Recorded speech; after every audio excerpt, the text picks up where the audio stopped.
Figure emblématique de la prospective en Afrique, le professeur Alioune Sall, directeur exécutif de l'Institut des futurs africains, est notre invité dans ce nouveau numéro de décryptage.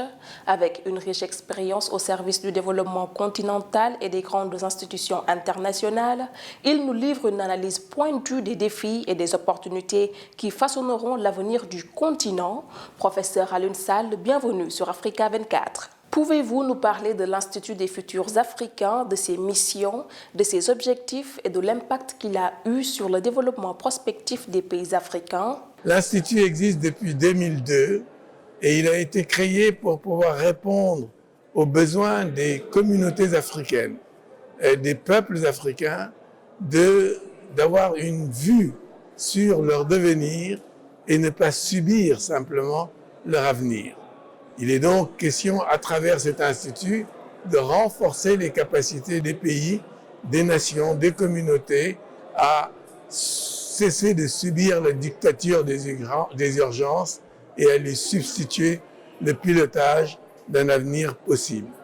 En tant que participant actif au panel des Médéis 2024 à Tanger, quelles sont selon vous les stratégies clés que les États doivent adopter pour renforcer leur résilience tout en préservant leur souveraineté face aux crises mondiales dans un monde multipolaire?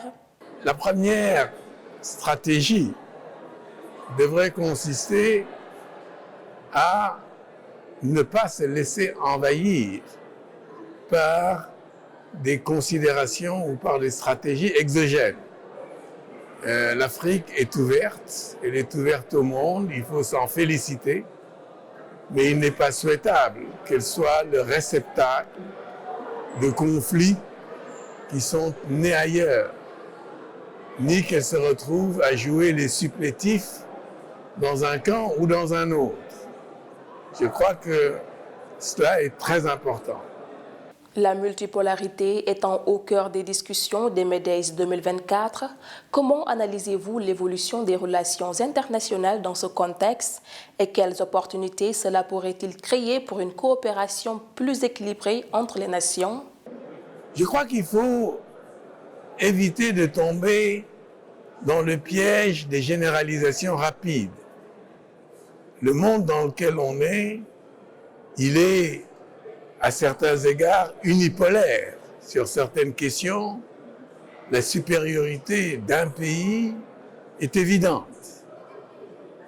Il y a des domaines dans lesquels il y a une espèce de bipolarisation qui est effective. Il y a des domaines dans lesquels on peut parler effectivement de multipolarité. Mais il y a des domaines où il n'y a absolument pas de pôle. Et de ce point de vue-là, ce monde est apolaire. C'est ce qu'on a vu, par exemple, au moment de la Covid-19, où les préoccupations nationales ont prévalu sur toute autre considération. On est dans un monde où il y a un peu de tout cela. Alors, ce qui est important, encore une fois, c'est de se définir et de définir la position que l'on veut adopter dans ce monde. Il me semble qu'un renforcement de l'intégration africaine est, de ce point de vue-là, un prérequis pour pouvoir peser sur les questions de gouvernance mondiale. Les tensions géopolitiques actuelles, comme la guerre en Ukraine et les rivalités sino-américaines, exacerbent la fragmentation de l'ordre mondial. Comment ces crises impactent-elles la stabilité internationale et quelles solutions concrètes suggérez-vous pour y faire face? Les crises actuelles sont en grande partie des crises nées de la compétition pour des ressources. Des ressources humaines, des ressources économiques, des ressources naturelles, contrôle de l'information, etc.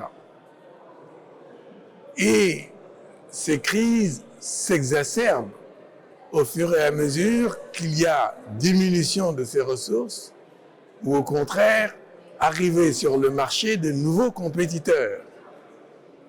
Et c'est cela qui explique aujourd'hui les tensions que l'on voit sur le plan commercial, sur le plan politique, sur le plan diplomatique, entre divers pays ou groupes de pays qui ont une volonté de tirer un plus grand parti de ressources qui ne sont pas infinies.